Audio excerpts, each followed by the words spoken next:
Hey everyone, welcome to WoW number 47. And I am so happy to be with you guys today. I missed you last week.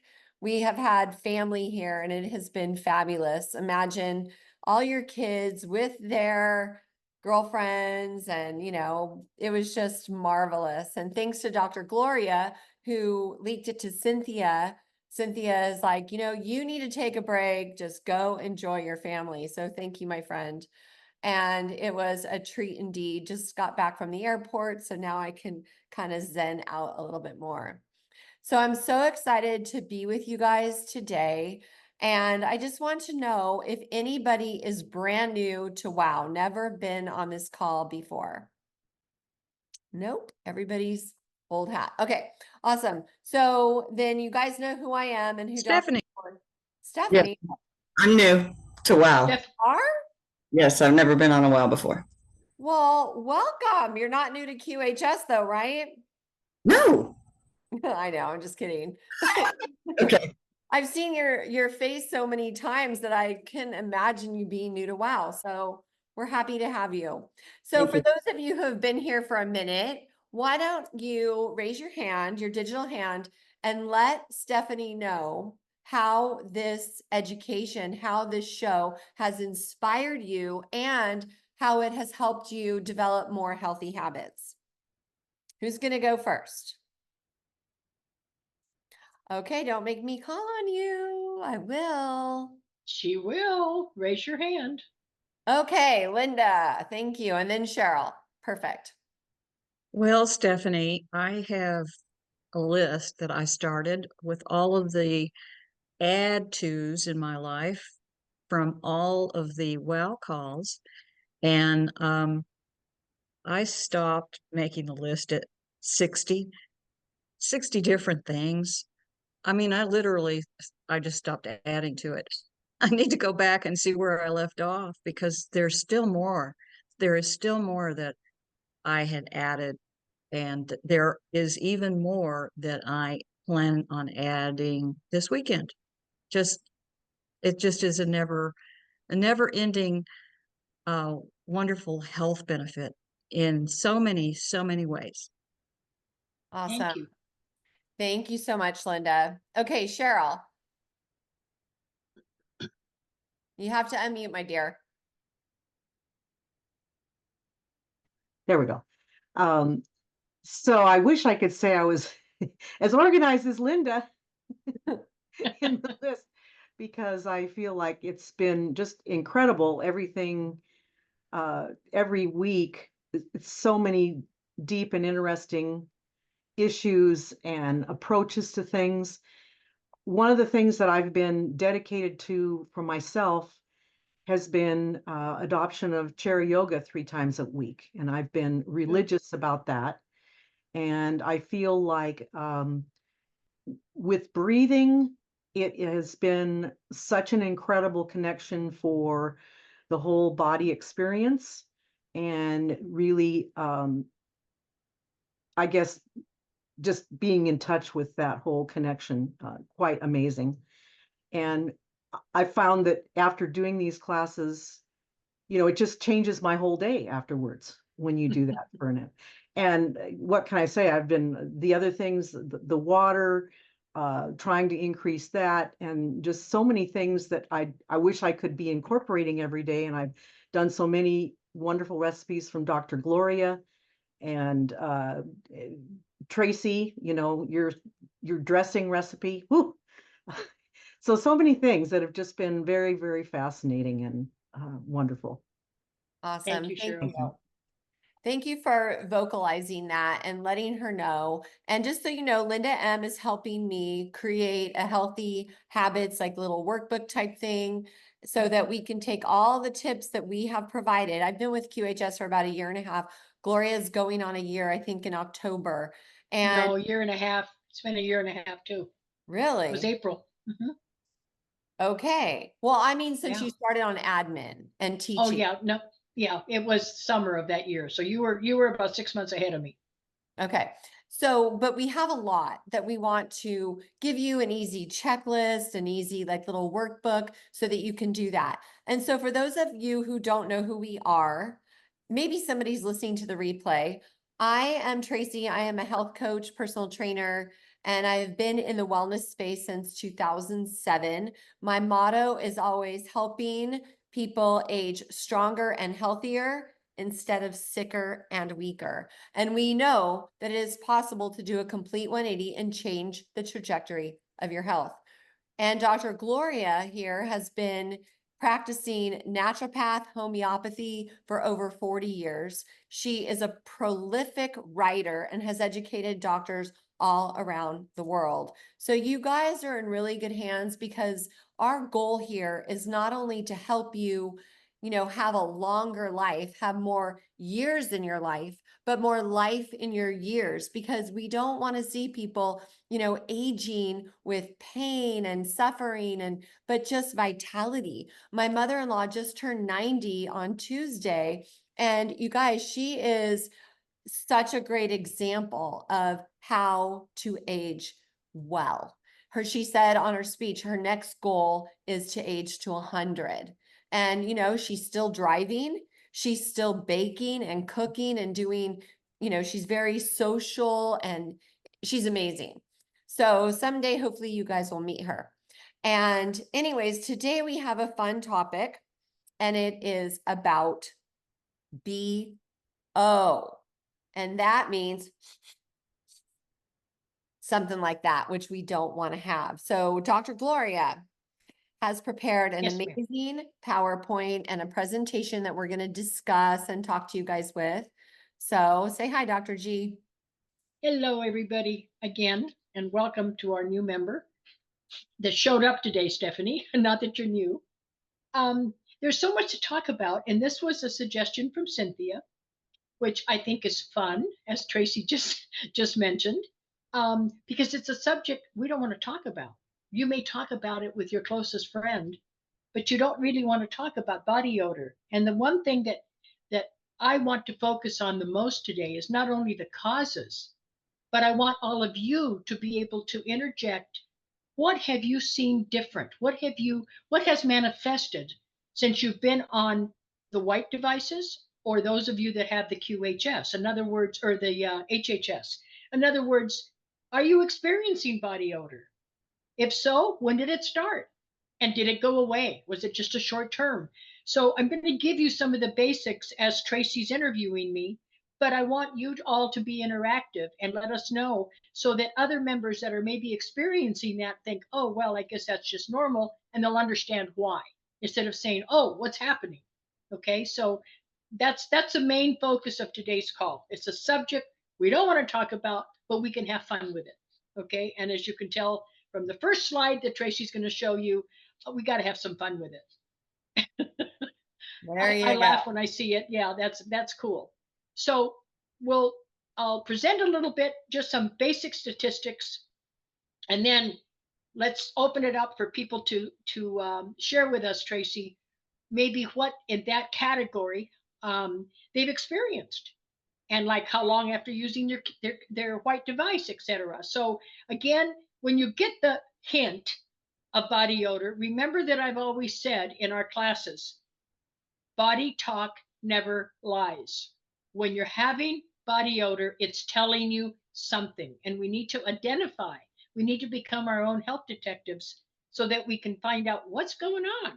What is this? If you've been on a lot of medications, you're going to have different odors than somebody that's been a recovering alcoholic, for instance, or somebody who has had a lot of yeast, candida fungus. So let's go to the next one so I can just explain that there's two types of biological causes. And you don't have to remember this stuff. You'll have the PowerPoint. But I wanted to give you the official clinical name for it. They're eccrine glands and apocrine glands. Now, those are big names. And our nurse in-house, Kelly, could probably expand, but we don't have a lot of time. The one thing I want to say about the two glands is that the eccrine glands are located all over your body, but they're your cooling system. They're usually what helps the body to evaporate all that heat that we create or that we're exposed to. But the apocrine glands are everywhere, in your groin, in your genitals, in your armpits. But the one thing that I didn't put on here, Tracee, that I realized later is that the apocrine glands are very, very plentiful in the area of our lymphatic system. And we've talked so much about the lymph system. So if your lymphatic system is toxic, because the lymph system's only job that our creator gave it is to get rid of cellular waste. I love it when Kelly's going like this, because it means I'm right on from our resident RN here. But we forget about that. So we also get some type of body odor from that, and I'll share that with you a little later. So those are the two type of glands, just so that you understand that there are different glands, and that the areas down below that I just mentioned, the groin, the genitals, the armpits, have a lot of lymphatic system concentrated in that area. And so we have to do the things that we talked about on WoW, like dry skin brushing and using certain herbal teas to be able to help clean that out. Because if you do everything else and your lymph is still clogged, we're not going to get rid of not only the dead cells, but we're not going to get rid of the body odor, because it's still going to manifest somewhere else. Okay, let's go to the next one. So what causes it? Let's talk about that briefly. Like I said, you'll have access to this. Tracee will make sure you get it. But the food that you eat, and I'm going to give you a little example later. Asparagus is a big one, and I put that in the PowerPoint for a reason, because a lot of people they don't understand what happens when they eat asparagus, and it's not negative, so don't worry about your asparagus fetish here. Hormones.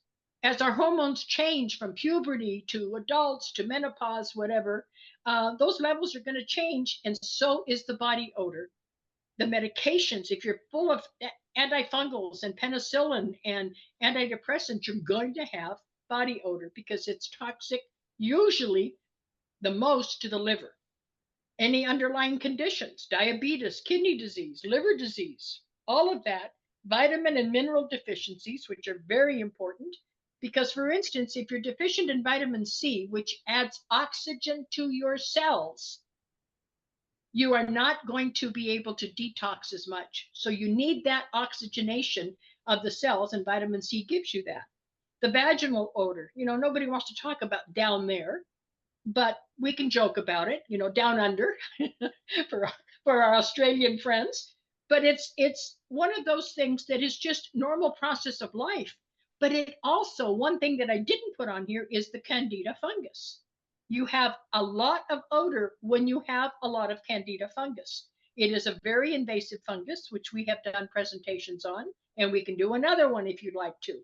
But don't forget about that, because when you do your saliva test and you see that you have a lot of fungus and you have odor, you're understanding then that there is a fungus that's predominant in your body, and then you can make the dietary changes and the supplemental help that we've offered in the past. Okay, Tracee, I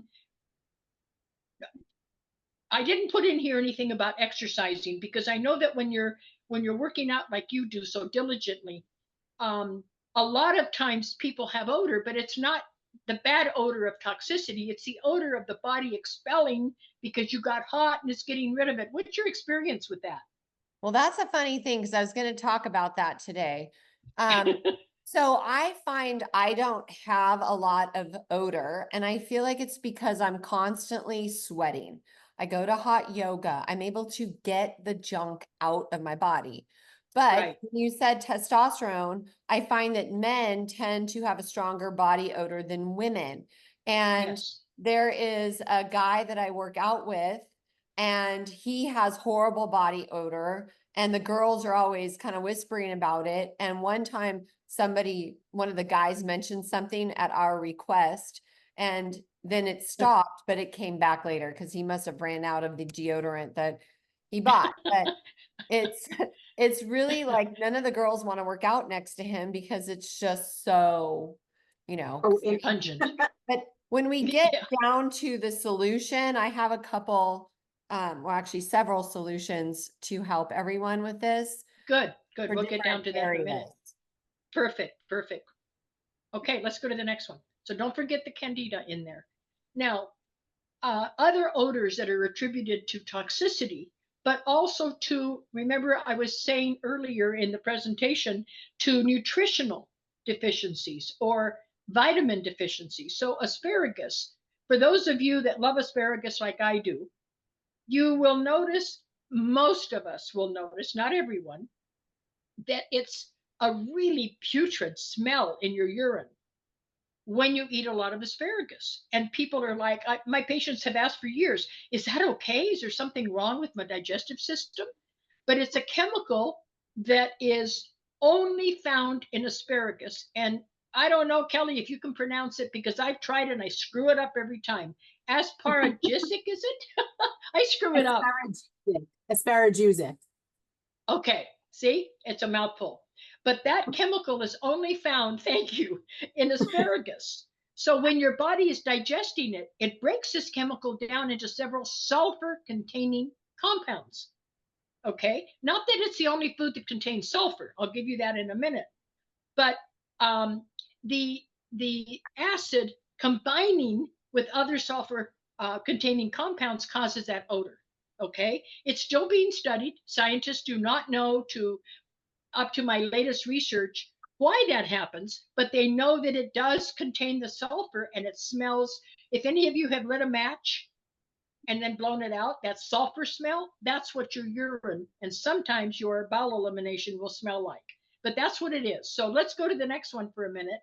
Well, here's a fun fact is that if you do your DNA testing, because I did it probably 10 years ago, or I don't know, with 23andMe, there is a gene that will determine whether you have that odor in your urine from asparagus or not, because Right.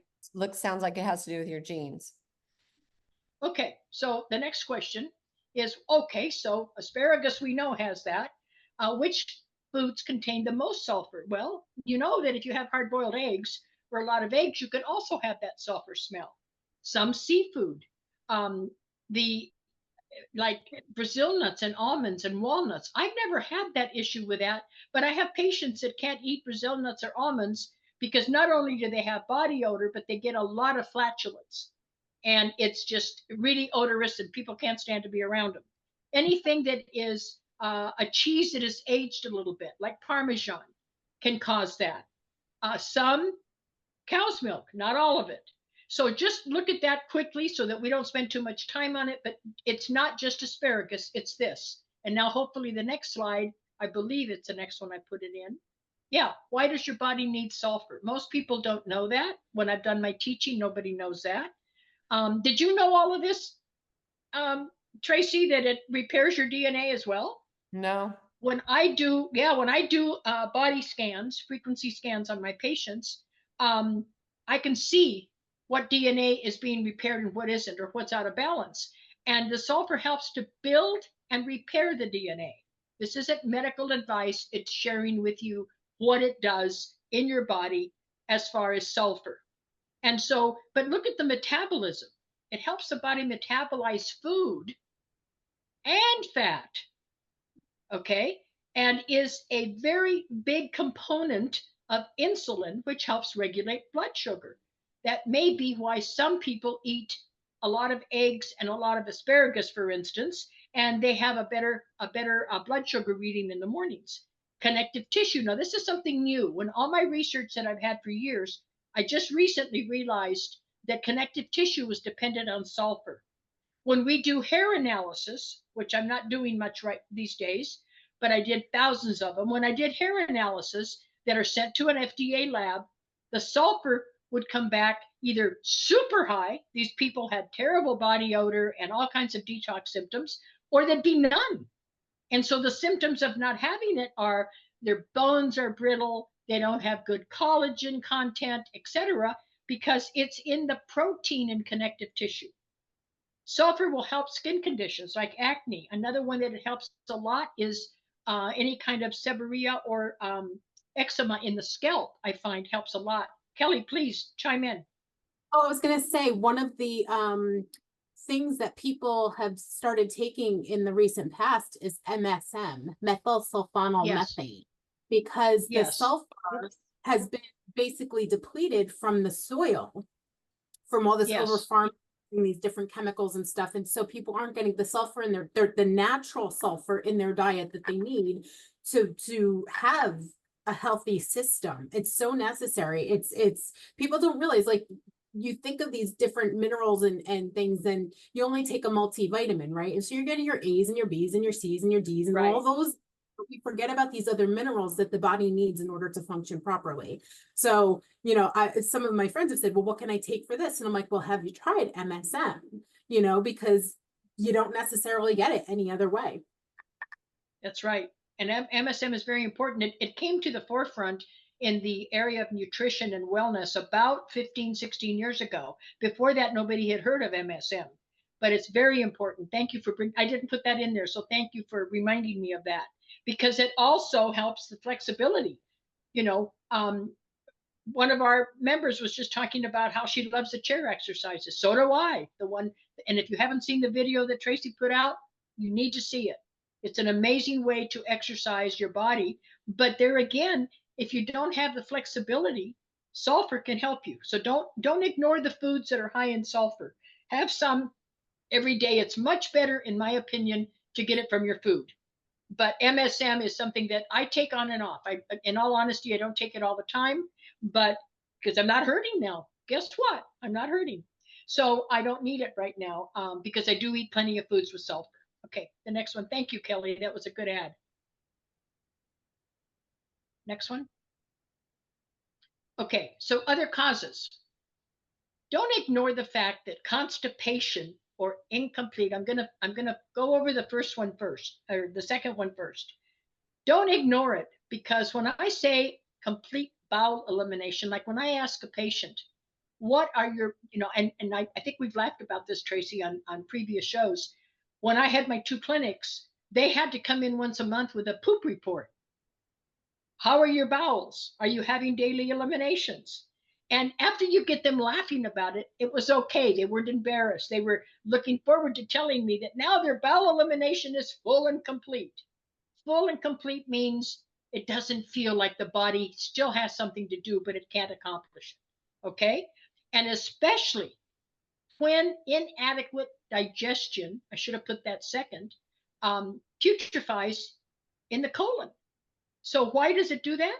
As we get older as well, most of us do not process or produce enough hydrochloric acid. That's why we take digestive enzymes or bitters like they do in Europe, so that helps the stomach to break down the food so that you don't have that putrefaction and creates the gas and the odor.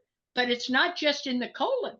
That also comes out in body odor for that reason. And most of the time, if you talk to somebody who is chronically constipated, they had bad odor. They may not even know it. They become so used to it. And then our QHS white devices and the home healing systems are amazing for that. Dr. A has said over and over that, first of all, it gets rid of anything that doesn't belong in a healthy body.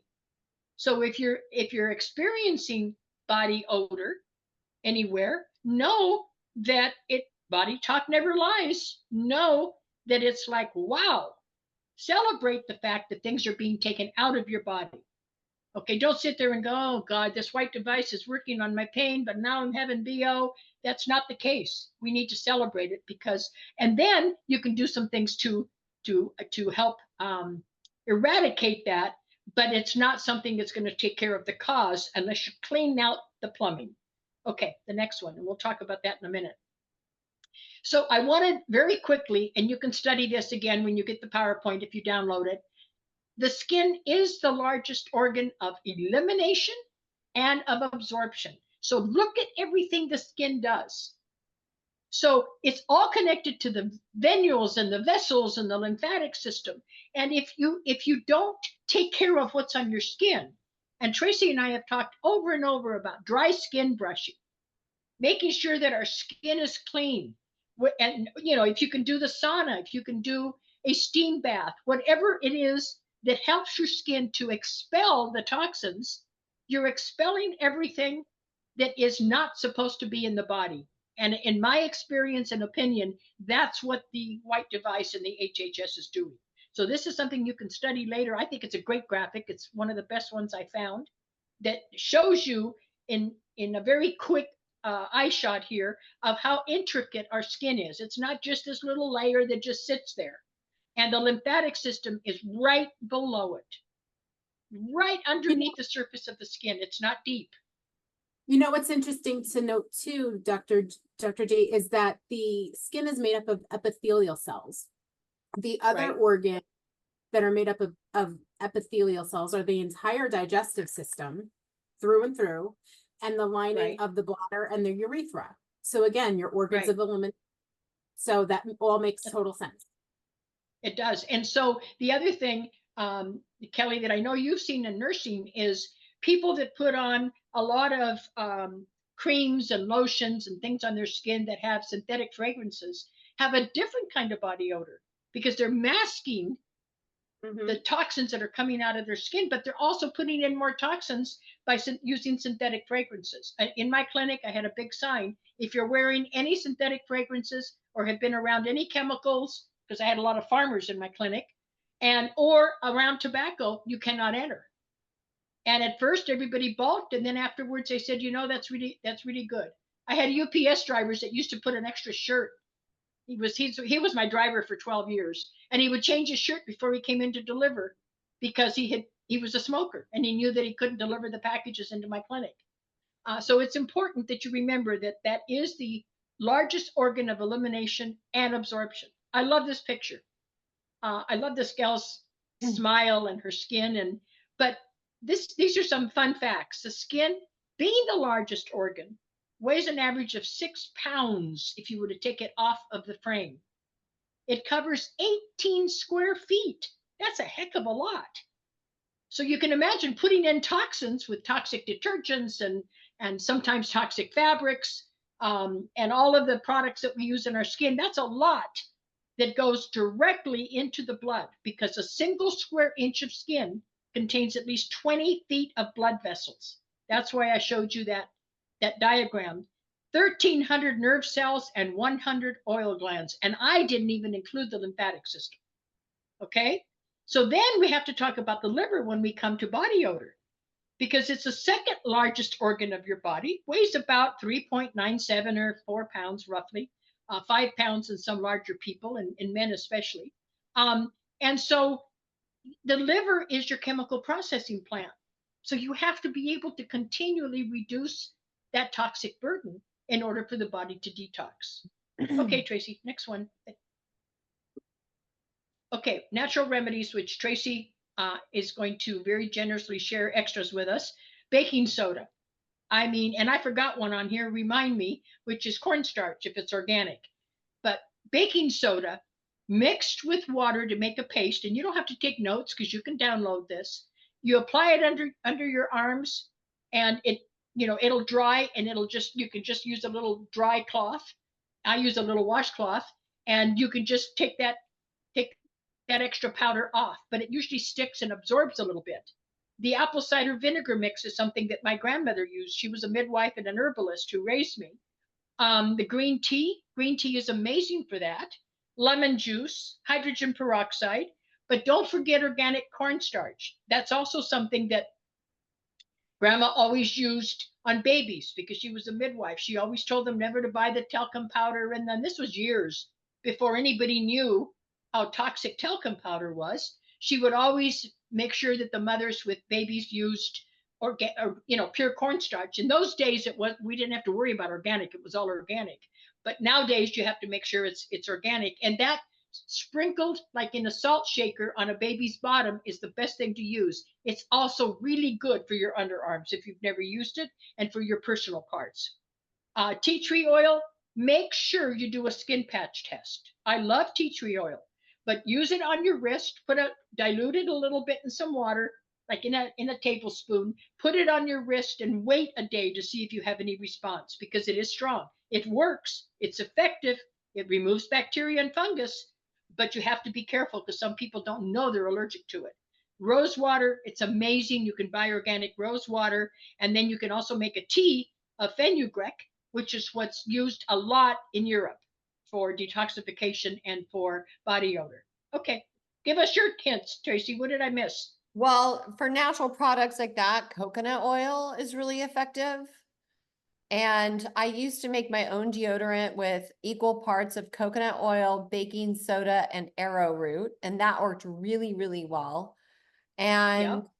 then I got sensitive to the baking soda.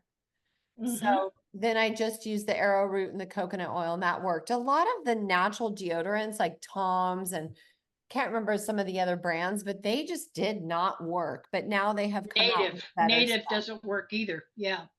But we gave So, some recipes. I gave some recipes, and I think you did too, yeah, previously on the natural deodorants. I did it with the skincare, I think. right. Yeah, we did that. Yeah. So Yeah. It- I have another one Thank I'll you. show when we get back on camera. Okay. So the last one here, I've talked about how professional colon therapy saved my life after I had leaky gut and my liver shut down. It's very important that you understand that not every area has a certified professional colon therapist. So for centuries, they've done high enemas performed at home. If you know how to do it, you put the hot water bottle up high, like on a hook on your bathtub or shower curtain rod, however you have to do it.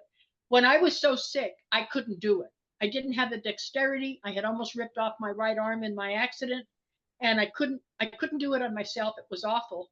And I was having professional colon therapy 2 and 3 times a week because my throat would close in anaphylactic reaction. I was below 100 pounds, if you can imagine, because I couldn't eat. I survived on brown rice and carrot juice. Then, years later, when I wrote several books about it and I survived all of that and recovered, I gave a presentation to the International Association for Colon Therapy, and they nominated me to be the president of the international part, not the national in the US. The international, which made sure all FDA qualifications were met. So I gave you the website because I have nothing to do with them. I retired my position about 4 years ago, maybe 5 now. But you can go there, put in, I'm in, Dallas, Texas, I'm in whatever, Oklahoma City, and they'll give you a list of all of the colon therapists that are certified and their level of certification and their experience. So if you are concerned about finding one, go to their website and let them guide you. And then you can ask questions. Make sure that you ask them, or make sure that you always take a dry run. Go see the clinic before you go. Make sure that everything is high standards. But that's what saved my life. I ended up putting a professional machine in my home later on, which was very expensive. Not only the plumbing, but the machine was like $10,000. But it was better than paying $75 each time, 3 times a week. And so I did do it, and I sold the machine when I sold the house to a therapist, and I got my money back. But because it was only me using it, so it was, barely used. But definitely make sure that they're certified and that they have had enough experience and training that you're comfortable with it. It's a personal procedure, but it saved my life. It literally helped my liver to be able to detox so it could recover. And you see me now at 77 years young. Okay, the next one. Well, let me talk about the enemas really quick. So a lot of people don't have the means to have the colon hydrotherapy. Now, there is a Right. clinic in Mexico called Gerson Clinic, and they are known for helping people with alternative therapy for cancer. And one of Yes. their things is they do coffee enemas. And Yes. the coffee enema, the reason it's so effective in what they're doing is because it helps detoxify the liver in a very effective way. So that is the purpose of the coffee enema, is to detoxify the liver. So Right. And there's actually a coffee just for that. I don't know if you know that. It's a green coffee. I You have can put it. it in the search engine. Yeah, you can do I'll- that. But if I'll you show don't it. want to spend the money or can't find it, then you can always just make sure it's an organic coffee. Don't add toxins to your detox program. But there is a Yeah, don't coffee use you can buy Maxwell. online that is just for that. Pardon? Don't use Maxwell What? House. Yeah, really, don't use Folgers either. But yes, the coffee and one amount of credit. Oh, this is funny. Body talk. What is it saying to you? Listen to your body talk, because it's not there just because it's fun to be there. It's there because it's giving you a signal. I want to share that Tracee, I don't know if you know this, a doctor by the name of Dr. Nicholas Gonzalez from, I believe he was either New York or Connecticut. Dr. Gonzalez and I lectured together. I didn't know him personally other than meeting him, but he was a specialist, an MD in saving people's lives that had pancreatic cancer, not colon cancer. His specialty was pancreas. And he saved their lives, thousands and thousands of them. He gave case histories with PowerPoints at the medical conferences where I would lecture. And he used coffee enemas with the coffee that Tracee was just saying about it. Coffee, do you have the link to that? Because I haven't used that in so long. I don't even have the link. This is the coffee. Okay. Whoops. Whoops, hard to see it. No. Okay. It You know, breaks let me in and take out off on- this background. I forgot. I don't really care to have a background behind me. Let me take it off. But this is the coffee that the clinics use. I have been the consultant for the clinics in Tijuana, Mexico, and at not at Gerson, but at Sonaviv, which is in the same area. They do the same thing. There it is. So MAM, and then M-A-M. you'll see it's the therapeutic roast. So Right. this is the one you So, want. and that's the one you want that all the cancer centers use. And Dr. Gonzalez used it to save people's lives from pancreatic cancer. And unfortunately, he did a big talk show with a very well-known host, who I don't want to mention, and he was found dead a few days later. Need I say any more? Oh, we know So about we have that. lost Dr. Gonzalez, yes. So coffee enemas are extremely important. They're easy for you to do if you have dexterity. Now, if you have problems with, dexterity, you have to have somebody that can do it for you. But just make sure that you hold the water long enough. 10, 15 minutes is what's recommended. If you just have the water go in and then, oh, I can't handle it, you put it out, it's not going to help. You need it to soak. Think of a stain on clothing. You need to soak it before you can get it clean. So make sure that you hold it 10, 15, even 20 minutes if you can, and then expel it and fill again. And what the clinics do is the coffee enemas are the last fill, they call it. They clean you out first with just water, warm water, and then the last fill that you try to hold longer is with the coffee. It's not every fill and release and fill and release. It's the last So one. if you guys have questions, please raise your hand. But what I want to tell you is just like any muscle, the more you do it, the longer you'll be able to hold it. Okay? Yes, So- good point. Good point.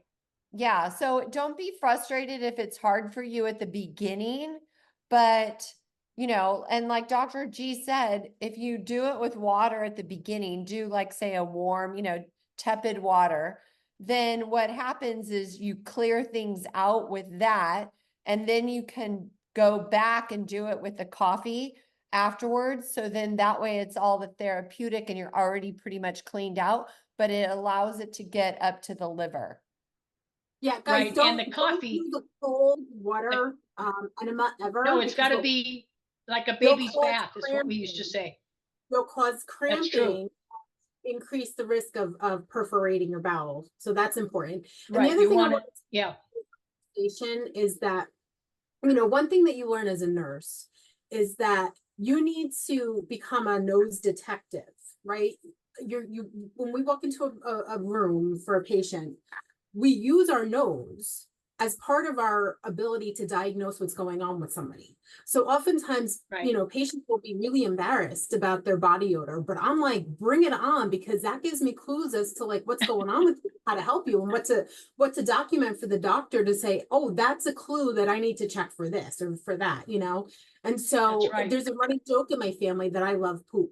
Like I'm always like, Mimi, did you make poopies? Show me your poopies. Let me smell your poopies. Like it's I'm so obsessed with poop, but it's a nursing thing, right? And maybe even a doctor thing, but I think it's more really towards nurses. Like I can walk into a room and say, oh, that person just had a bloody bowel movement, or that person has some sort of a fungus thing going on, because I can smell it in their urine. can I can smell acidic urine from a mile away and say, oh, this person's really sick because their urine is like smells like battery acid, So it's really important not to feel embarrassed, especially if you're at the doctor's office and you want to maybe broach some of these topics to say, hey, I've noticed this is going on or that's going on.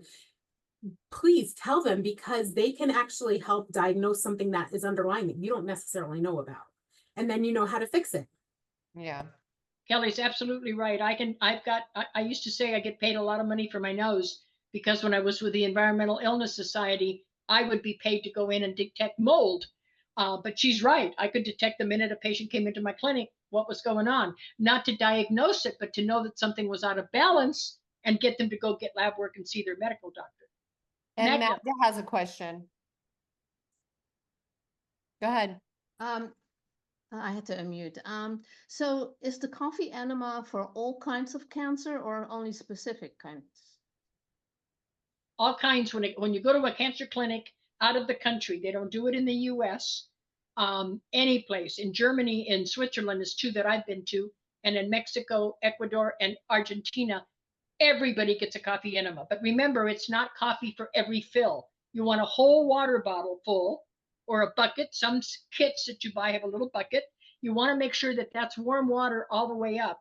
You fill and release and fill and release. And the last, when you're down to just a little bit of water, then you do your coffee. So I used to put my coffee in a thermos because you can't get up, and go and brew your coffee when you're doing your enema. So I used to put it in a thermos at a temperature that you could, and I told my patients to do that, at a temperature that they could handle comfortably, tepid water, and then have it right next to where I had a massage table in my extra room.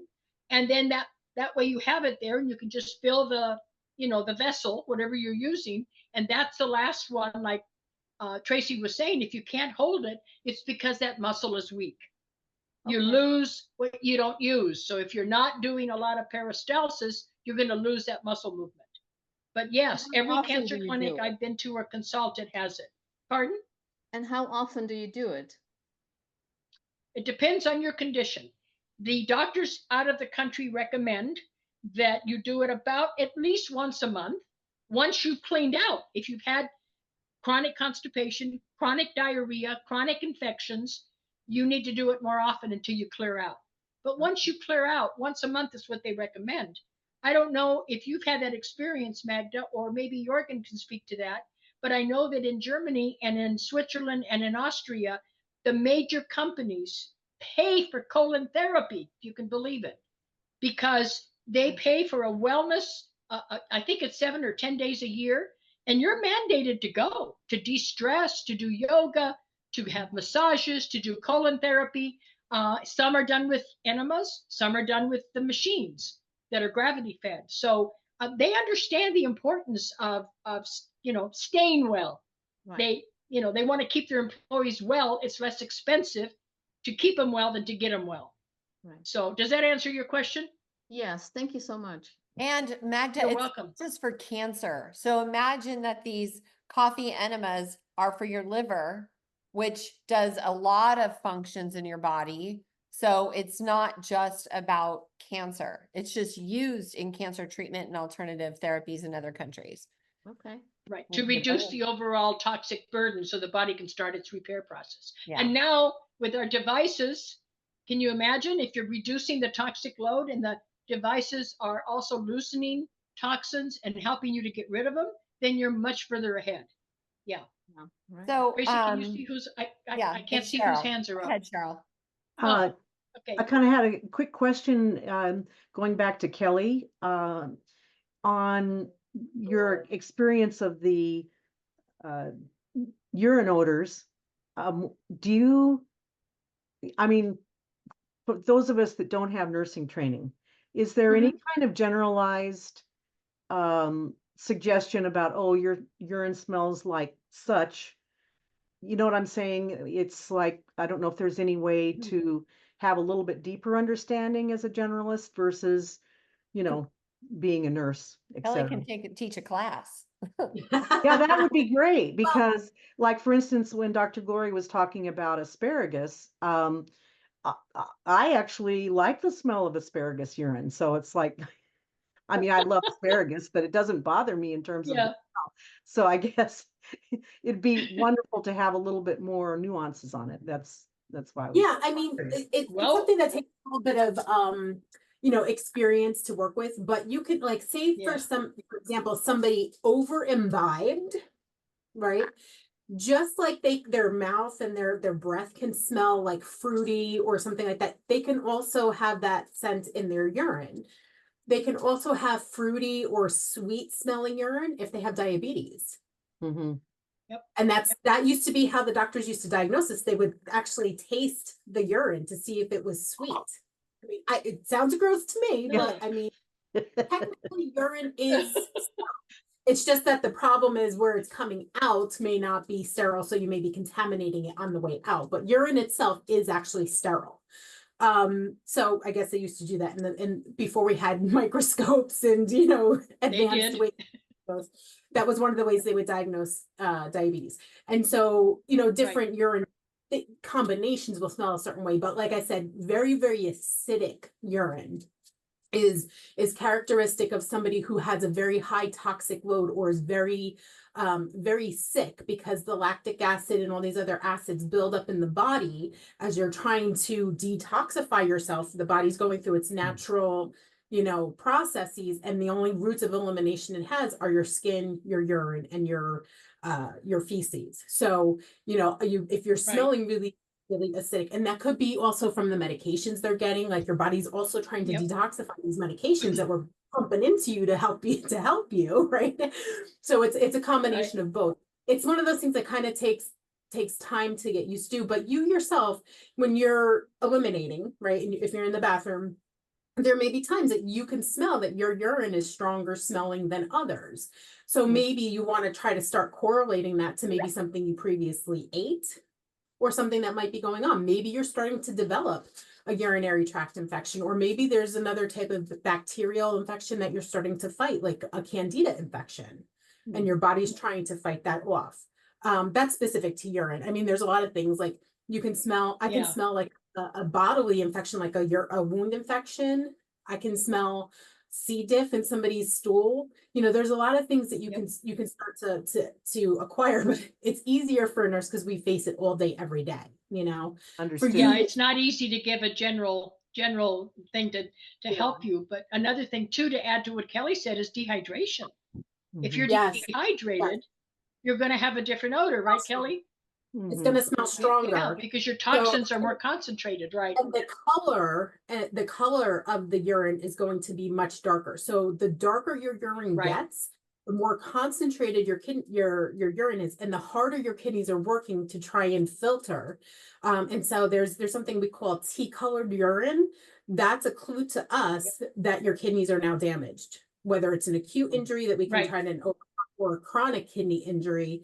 And people who have dialysis, who end up on dialysis, they often have oligoria, which is just a fancy word for saying that they have much reduced urine output. Or, I've known people that only urinate once every 5 days or so, because you're taking everything out through the dialysis process, and your kidneys no longer through the dialysis. And they can have almost black your urine. Yes, and if your urine is, quote, healthy, it should be clear or pale yellow. Like Tracee was, Kelly was saying, if it's real dark, you're dehydrated, you're either on a lot of medications or you're toxic, because it shouldn't be a dark colored urine. It should be white. Like if you put it in a glass and you could smell that it was urine, but it shouldn't be when you're sitting on the toilet or standing in front of the toilet, if you're a male, that you shouldn't be able to smell it in the regular air. There shouldn't be this lingering urine smell, Right. And watch the color. There's a whole thing on, I think I have a chart, Tracee. I'll try to find it. Maybe you can just provide it later, but I think I have a chart. Do you have a chart on the color of urine? Because I have one. I used to use it for teaching. I don't know where it is right now, but I can look for it. But the color means a lot. So make sure that you don't get dehydrated. Well, and I'm glad you said that, because here's the thing. We are water. Our bodies are water. We live on a water planet. However, most people are chronically dehydrated. We know that the QTWave needs water. So when people say, oh, I don't think it's working for me, I don't think it's helping, it's probably because you're dehydrated. So the wave you're absolutely right. Move. So, okay, we have two. You're right. The frequency moves. Okay. So I think there's Jorgen yeah. Thank you, as always, very good. You mentioned hot water for cleansing. Is it body temperature? No, not hot water. Warm Tepid. water, like if you were tepid, which means put your elbow in the water or your hand and make sure that it's a temperature that would be a comfortable temperature, like for a baby. Not hot, never. No, it should be a comfortable warm. You don't want to put hot or cold water in your colon. Just you know, a comfortable. Like Kelly said, if you put cold water, your colon's going to go into spasms. So don't do that, and it's not comfortable. Warm water that's comfortable. Okay, so test it on your wrist, or test it up with your finger to make sure that it's a comfortable one. And then if you make coffee, maybe consider doing what I did. Put it in a thermos, get it a temperature that you like, make it nice and strong, and then have it close to where you're doing your enema. So you don't have to get up and wrap a towel around and go and make coffee. That's not what you want to do at that point. Does that help, Yes, thank you. Jorgen? Okay, Okay, you're welcome. Stephanie. You have to unmute, dear. There you Yes. go. So I have a question for Kelly. She was talking about MSM or MSM. I eat a lot of asparagus, and there was another one you mentioned that I do eat a lot of. How would you know if you needed MSM? Like, for example, this is so embarrassing to say in front of all these people. I've been on a medication called diclosamine for years for this gas that came up when I was in a terrible state of health, and I couldn't even stand myself. And so I've been on it for years and just I haven't come off of it. So how, if I were to start these coffee enemas, first of all, how strong? You said make it strong, Dr. Gloria. And then also, is Yes. MSM all related to that? So those are my two questions. Well, okay, I can answer the coffee question. Make it a coffee scoop. You know how you buy a coffee scoop? I don't know if it's a couple tablespoons per cup. Double whatever a coffee scoop is. I always had one in my bag. And make it nice and strong. Brew it, like you would brew an espresso. And then put it in warm water so that it's your last flush. I'm not real familiar with the medication you're talking about. Kelly would have to deal with that. I'm not familiar with it. I'm sorry. Kelly, do you know the medication she's on? Yeah, I do. And that's really not the important part about her question. Her question was really more like, how does she know if she needs to be on something like MSM, correct? Is that what you were really asking, Right. Stephanie? That was one of the questions. Yes. Yeah. So, it's one of those things that, like I said, a lot of the sulfurous, things have come out of our soils, right? So most people don't have enough sulfur in their diet. And so, the side effects are really minimal, right? Because it's something that our body naturally needs. So it's something that can help you if you have pain or swelling from things like arthritis, tendinitis, things like that. If you have, it can help things like stretch marks, wrinkles, wind or sunburn. If you have abrasions on your skin, because it's really good for your skin and all of your connective tissues, right? And it's good for your GI problems. Yes. Because it helps with like chronic constipation.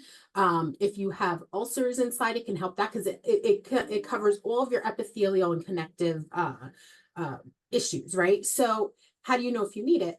Well, how do you feel, right? It's one of those things, maybe you could start taking it and see how your body responds to it. And then you would know that you needed it. If you don't have any responses to it, then you probably were getting enough to begin with, and then no harm, no foul. Okay. It's easy enough Let me to add get. to that. Yeah, Stephanie, let me add to that. Many times people will start taking a supplement, whether it's to try to see if they feel better or because somebody has recommended it. And they take it for a month, which every bottle is usually a month's supply. Then they go, oh, it didn't work. Kind of like the white device. Oh, I'm dehydrated, but it didn't work. No, 90 days is what we're taught in medical school and in dental school. 90 days. If after 90 days you don't feel a difference, you probably don't need it. Okay, but don't give up after a month, because it's like giving up on our white devices. Don't give up on them. Yeah, Okay, that's true. does that But help? I will say that most people who do try, specifically MSM, I don't know about other formulations of sulfur. I've heard this specifically about MSM, that most people who try it who have needed the sulfur in their diet start to feel better within a couple of weeks. And for them, it's almost like Yes. miraculous results. So you could try it and see what happens. It's certainly not going to hurt you. Yeah, I mean, the especially with- sulfur is found in everything, Yeah. right?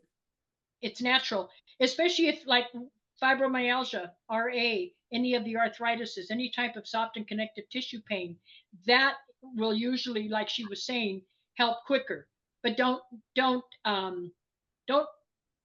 what am I trying to say? Don't give it a grade until you've been on it for 90 days, because things that you don't realize that you're experiencing will also go away. So I always say, if you're going to do something, do it for 90 days or don't do it, because it's not a fair judgment. Okay? Does that help? Yes.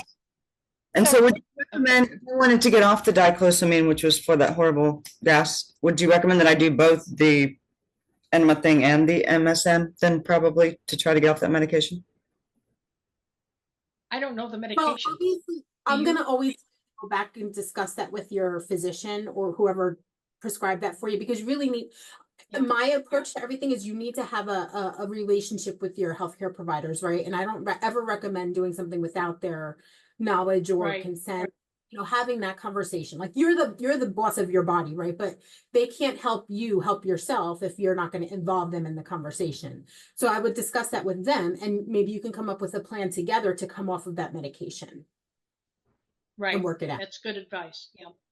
Okay. We still have two more, Tracee. I know, but think. really quick, I want to add this. Okay, so the medical medium, I don't know if you guys, anybody follows him, but he has a recipe, a skin potion recipe that also helps your joints and stuff. It's 2 MSM capsules. I'll write this down so you guys have it. Okay, 1 scoop of micro C powder, a cup of warm water so that it dissolves, everything dissolves well, and then a squeeze of a half of an orange or a lemon. Okay, and it's a beverage that you can drink. And so I was gonna try that for my own self. I just got these. And so it's funny that we're having this conversation. So I will make a quick little graphic or something to share it with you guys. Or maybe while Dawn and Judy ask their questions, I'll just type it right here in the chat box. Okay. Guys, I have to say, I Thanks, have to Tracee. go. I'm sorry. I have to Okay. start a transition with Thanks, somebody else. Kelly. Yes. Yes. Thank you. Go. Any of you still have Thanks, Kelly. questions, As always, thank you for just send me a thank you message for your support and I'll happily answer you. Okay. Bye, everybody. thank you. Bye-bye. Thank you. Always valuable. Thank you. Bye, guys. Bye, sweetie. Okay, Dawn, go Bye-bye. ahead. Hi, this is really good conversation, so thank you all. What's a couple You're questions? welcome. What does the MSM stand for? You have to read it, because unless I have it in front of me, I never trace. It's Kelly knows it by heart. methyl sulfomethane. Right. So- Methyl sulfomethane. Okay, thank you. And another question, so with constipation, I have been doing enemas now for a couple of days in a row, and I'm just wondering, can you overdo it? You know, if I'm not having a BM, then what do you recommend? This is kind of an, Normally you wouldn't overdo it, because you're not going up as high as a colon hydrotherapy machine would. That goes up all the way up into the transverse colon, which is under your belly button, and sometimes even into the ascending colon. So you usually don't do harm with it, but I wouldn't do it every day for 2 weeks. I mean, you need to be able, I know that you're on a special diet, because we've talked about it on other shows. And so if you're having success with it and you're getting the bowel movements that you need to get, then stick with it. But don't overdo it. Don't, what you don't want to do is say, well, I haven't had a bowel movement, and so I'm just going to do one for the next week every day. That's not, because you're not getting to the cause. You need to soften the stool, make sure you're hydrated, and then that'll work better. And you shouldn't have to do it as often. I've had people that have had to do it every day for 2 weeks. They haven't had a bowel movement for 2 or 3 weeks. And they don't have a therapist close to them. So just be careful. Listen to your body. If you start cramping, if you start having any other symptoms, then stop it. Give it a break for a few days and then go back. Okay? Okay. Body talk never lies. That's right. Well, I suspect that I've got to do some more detective work because I've been drinking plenty of water, like 12 glasses a day for 3 weeks, and I'm still not flushing everything. So I've got to go back and do a little bit more research and try and figure Yeah, out you what's have to do happening. some more to soften. Yes, And absolutely. you know what But helps thank you with for the that question. is MCT oil helps with it. So Oh, yeah. I use a pure C8. It's extrapolated from coconut oil. It's like the best part of coconut oil. I've been using MCT oil in my coffee for years, probably for 10 years. And like people, when they start off using MCT oil, they call it disaster pants because it can really loosen things up, but start with Wow. 1 teaspoon in your cup of coffee. And you can titrate it up if you need to, but I feel that many people, like when I used to be on that low fat, non-fat movement, 20 years ago, I was chronically constipated. But now I eat more fat. I do butter, MCT oil, avocado oil, olive oil. I am not afraid of fat anymore. And everything moves. Think about it. It's slick and it helps slide things out. Great Okay. Right. Do suggestion. you drink Thanks. coffee, Dawn? I you do. drink I have coffee? a mushroom coffee, and I have been using some Okay, MCT that's oil, what, but yeah, not that's what I use. regularly. I should do more.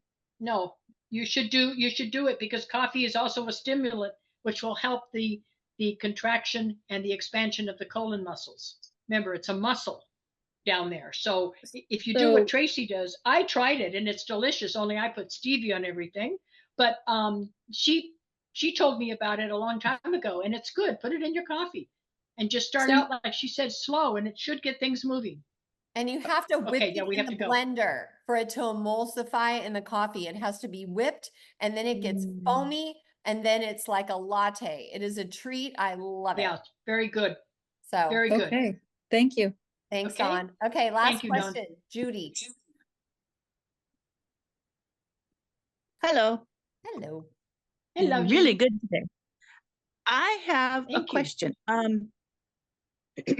Years ago, I tried MSM, but it was a topical cream, and I could always Mhm. taste garlic, like 30 seconds or a minute after I applied it. Yep. Is that what it used as a vehicle, or? That's not uncommon. I've had people say that. I've never had that experience with MSM, so I don't know what that means. I really don't, because I've had patients say, "Oh, I taste like garlic all day," but I've never had that experience with MSM. Have you, Tracee? No, and I just smell this You ever? and it doesn't smell like garlic. So But mine was a topical Maybe. cream. they could have mixed it with Yeah, some sort of maybe. a compound. Okay. Yeah, yeah. I think what I would do, Judy, if I were you, is mix it maybe with some coconut oil, like Tracee had suggested, and see if that works. If it doesn't, then maybe the capsules wouldn't bother you, but for some reason the skin isn't absorbing it properly, and so it's staying there, and that's why you're tasting it. Experiment with it because it's really good for you. Well, the other half of my question Okay. is, since then, I have developed a whole bunch of allergies, and sulfa is one of the allergies. Oh, then that's probably why you can't tolerate it. So if that's the case, I wouldn't do it. Okay. It's not Just worth wanted to it. make I sure. mean, you can do other things. Yeah, no, if you have an allergy to that, do not do it. Okay. Okay, your body's telling you. See, body talk. You had a different response than we get, but your body was still saying, I don't do well with this. So, good girl, listen to that. No, don't do it. I have people that even a homeopathic that is so benign that would be a topical, and they'll say, God, I just felt anxious and my mouth got dry. And what happens? They can't tolerate it. Just because it's natural doesn't mean everybody's going to be able to tolerate it. As Tracee always says, we're bio individuals. So everybody's going to respond differently. So good girl, stay away from it. Well, and there's Okay. something to notice, okay, is if you have this allergy to sulfur, like in a medication versus in a food, because there's a big distinction with that. One is natural, one synthetic. So maybe you're allergic to sulfur medication like I am, okay, but I don't, like it made me vomit but maybe it's not the food portion of it. So you need to listen. And you also, it's a good distinction to notice between allergy and sensitivity. That's a difference, which we can actually Right. have a call about that. So That's yeah, right. there's And all- Do you eat eggs? Can you eat eggs? I eat eggs and I love asparagus, and I don't get a sulfur smell from asparagus. So Tracee may be onto something there, yeah. And also, it could be the brand that you bought that had other additives that you're responding to negatively. Maybe it's not the MSM. See? Okay. So, I mean, I think I would just, yeah, do some more detective work and see what you feel, but listen to your body. Anything that's different when you try something new, stay away from it if it's negative. yeah. Okay? I do. Thank you. Thank you. Yeah. Thank you, Thank Dr. you. T. Thank you, Thank Judy. you all for hanging out You're with welcome. us. Thank Sorry all of we went you. over time. Hugs. I hope you all enjoyed today. A little bit of humor about our BO, but a lot of good information and my poop reports, which I got a smile out of all of you. But it's important, and teach your children and grandchildren to look at their poop because it tells them a lot. A lot of children are constipated and don't want to tell you. They don't realize that it's serious. Oh, I didn't have a bowel movement today. I had that problem with my grandchildren, one grandchild only, and she didn't tell us for days that she hadn't had a bowel movement. So when you make it a conversation that's okay to have and it's not embarrassing, then we're doing a big deed to the younger generation because they aren't comfortable talking about it if they're not taught that at a young age and explained that it's a natural process, nothing to be embarrassed about. Tracee, thank you as always. You. For It's your good to be back with you injection all. and for your yes, we'll be back next Thursday, God willing, with another amazing subject. Thank you all. We'll Take see you care. next time. Bye, Dr. G. Okay, so for those of you guys who are going to stay, we're going to do the meditation. Let me just go ahead and cue this baby up. And I haven't had a chance to listen to all the others, so my favorite is Laura's. Oh, Stephanie, go ahead, babe. I just had a quick question. Who was the doctor that you ordered the MSM from? The company is Vimergy, Vimergy. Okay, thank you. Thank you. Okay, let's do this. Share sound.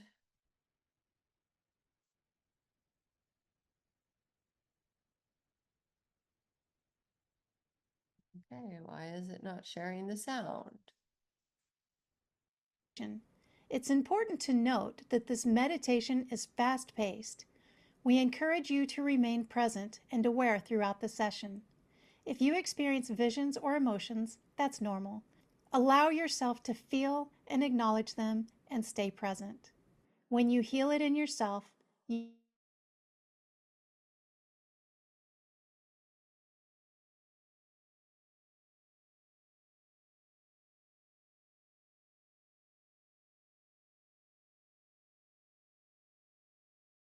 Tracee.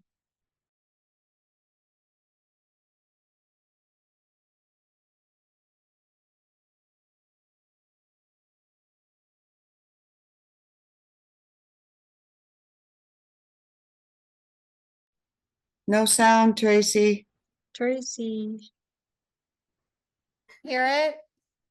No. Okay, sorry, let me try that again. I I don't think, know. What? well, you did enlarge the screen and then it went off Then it to the went out? side, so, Okay, I just, but it should be starting fine with to you. enlarge. I have Should no be idea fine to why that enlarge. happens to me. begin by allowing yourself to settle into your current position, feeling the natural comfort Can you hear of it your now? own presence.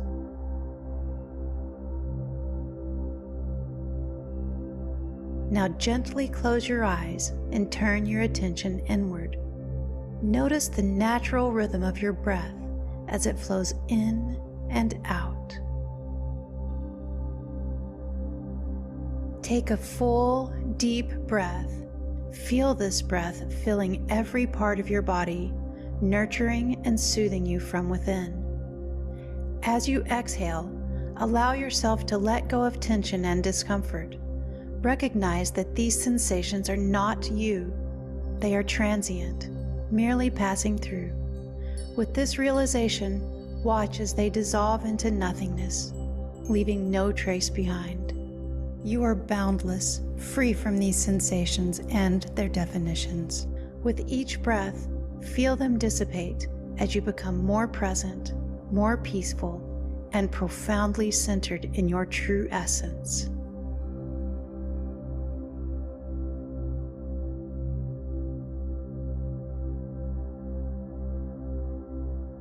Now let's deepen your experience with a breathing exercise that will enrich your meditation, creating a beautiful synergy between your inner and outer worlds. Focus on the soft sound of your breath at the back of your nose, reminiscent of the gentle whispers of ocean waves.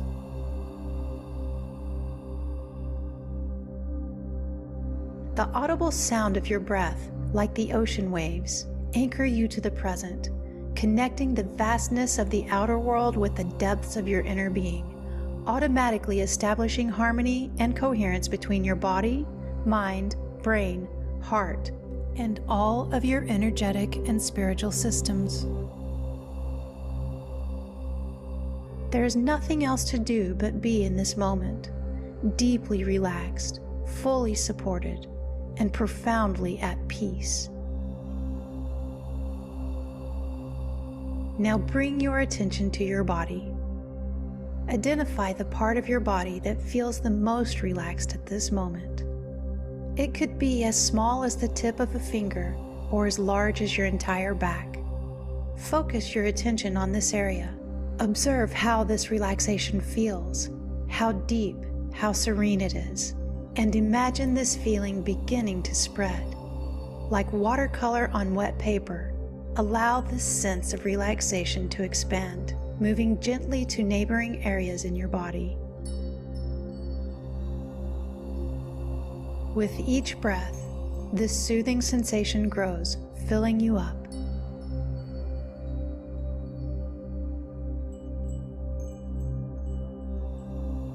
Breathe deeply, rhythmically, and with full breaths. Imagine the relaxation spreading further and further. Notice that it's no longer just a part of you that's relaxed. Your entire being feels embraced by this calming energy. As you continue to breathe deeply, envision waves of relaxation cascading across your body. Each wave washes over you, bringing deeper calm and more profound peace. These waves are rhythmic, aligned with your breath, sweeping through you, around you, beneath you, and even beyond you. Feel yourself being carried by these waves of relaxation, deeper and deeper into a state of complete serenity. Here, in this space, you are free to explore the depths of your inner world and to dive into the vast ocean of you.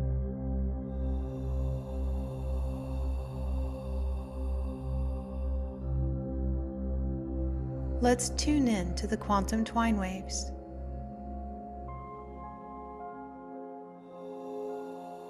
Take a deep, full breath, allowing yourself to fully immerse in the presence of the quantum twine waves surrounding you. Feel these waves embracing you, infusing you, and offering their gentle support.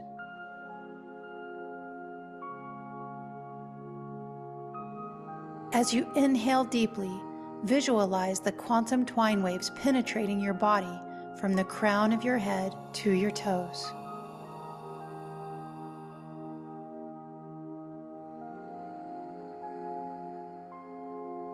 Sense the waves flowing through you, fostering a profound connection and resonance with your perfect wholeness.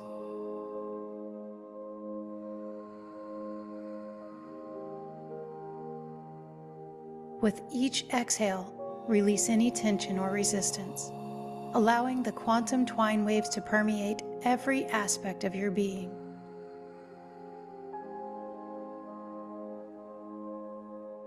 Notice the sensations as these waves interact with your cells, filling them with radiant light and revitalizing energy.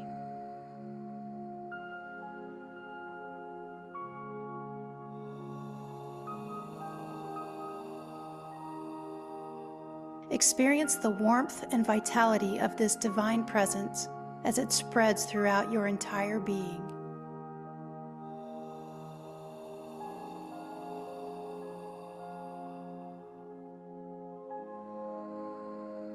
Acknowledge the presence of Christ consciousness, the sacred energy that embodies unconditional love, compassion, and healing within these waves.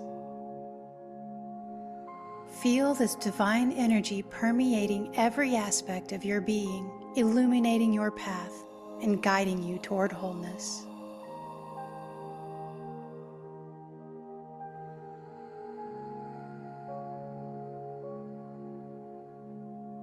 As you breathe in, envision your cells awakening to the healing energy of the quantum twine waves and Christ consciousness. Feel a harmonious alignment spreading throughout your body as every cell vibrates in tune with waves of wholeness and unconditional love.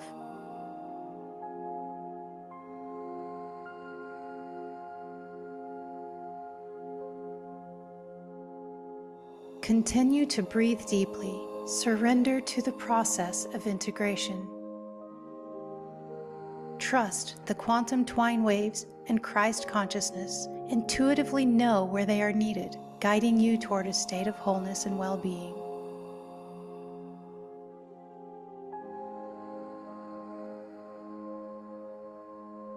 Witness yourself as you bask in the deep sense of peace and relaxation that accompanies this surrender to divine energy.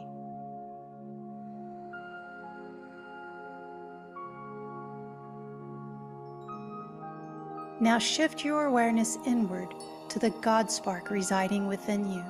This sacred essence serves as your eternal connection to the source of creation, reminding you of your inherent divinity and sacredness. Feel the God spark igniting within you, filling you with a profound sense of purpose and empowerment. Witness as it radiates throughout your entire being, illuminating every cell with its divine light.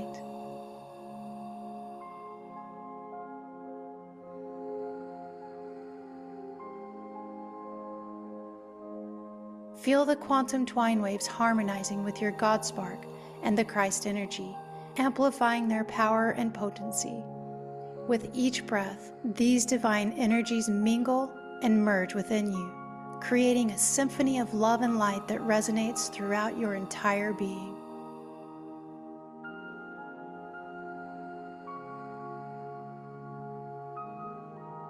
As you continue to breathe and visualize, surrender to the profound transformation unfolding within you.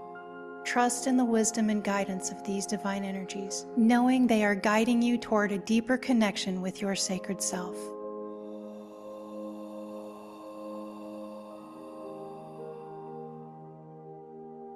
Let this integration fill you with peace, strength, and healing as we transition into our meditation. Guided by the radiant light of the Christ energy, the unwavering presence of your God spark, and the powerful embrace of the quantum twine waves.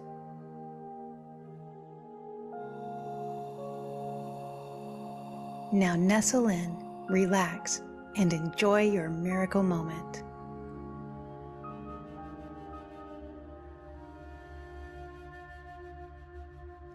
This journey begins with the understanding that the path to the collective healing starts at the core of our individual being.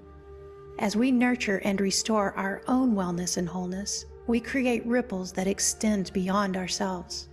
In cultivating self-love, we find that love extends outward naturally. By healing ourselves, we lay the foundation to contribute to the healing of others. Every act of self-care is a stepping stone toward a healthier humanity, where healing ourselves becomes the catalyst for healing the world around us. Let's begin this process of transformation and embrace the wholeness that is our true nature. To begin, focus your attention inwardly and scan your body gently with your mind's eye. Notice how different areas of your body feel. As you continue this gentle observation, search for a spot within you where you feel a sense of wellness, wholeness, or joy. It might be a warm feeling in your heart, a lightness in your chest, or a calm space in your mind. Should you feel that a space of wellness isn't immediately apparent within your body, allow yourself to gently expand your search. It might reveal itself in a cherished memory, a hopeful vision of the future, or within the quiet depths of your spirit or soul. Trust that your wellness exists within you in many forms and places, waiting for your recognition. Your journey to locate it is unique to you, and finding it is the only thing that matters. Once you have found this spot of wellness, wholeness, or joy, focus your attention on it. Observe its qualities, how it feels, the sensations that come with it, the sense of completeness it brings. Breathe into this space, and with each breath, envision the sensations of wellness intensifying and becoming more vibrant. Whether it manifests as warmth, a sense of completeness, or an inner glow, feel it as it amplifies within you. Now, with intention, begin to allow this sensation of wellness to expand, like the warmth of the sun spreading at dawn. Let it gracefully move through your body. With each breath, it grows, filling you from head to toe, reaching into every cell, every space within you. Visualize this wellness, wholeness, and joy moving beyond the physical. See it extending into your energetic systems, illuminating them with its wholesome light. It brings balance to your emotions, clarity to your thoughts, and a deep sense of peace to your spirit. As you continue to breathe, a sense of complete wellness encompasses your entire being. You are in harmony with yourself, body, mind, and soul. In this space, you understand wellness, wholeness, and joy are at the heart of your natural state, a core part of who you are. Feeling this wholeness as a steady, unwavering presence within you. It's always there, always accessible. Anytime you wish to reconnect with this feeling, simply turn your focus inward. Now let's embrace a quiet moment together. This pause and guidance invites you to personally engage with the quantum twine waves, deepening your connection and enhancing your experience to its fullest potential.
when you feel ready, gently bring your awareness back to the present moment.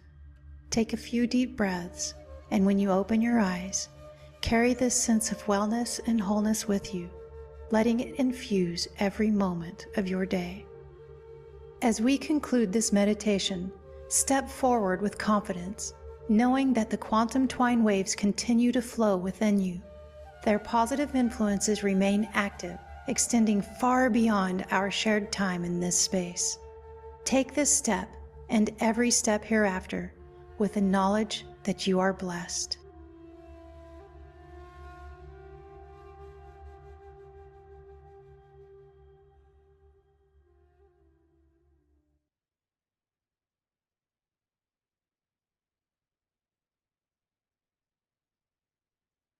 Blessed indeed. I love Laura's meditations. I felt like I was floating in and out of consciousness the whole time, just like this just pulsing feeling. It was so great. Anybody else have something that they want to share for their experience today? Oh, thank you, Michelle. Hello, Tracee. You're welcome.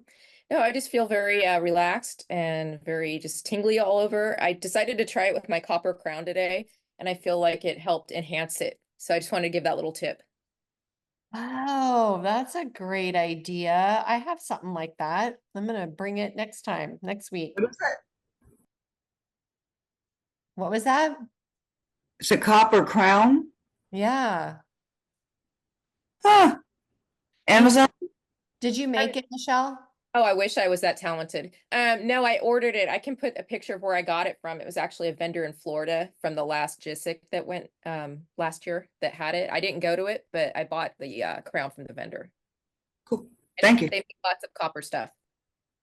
I have seen somebody actually make something like that. What they did was they had a regular hairband and they wrapped copper all the way around it. And so that could probably work if you wanted to try that. I have a really elaborate, ornate one with a crystal in it, and you can weave crystals into one if you wrap it. You can get those little quartz crystals for really inexpensive, and you could wrap it throughout. So that's awesome. Michelle, you're such a cool chick.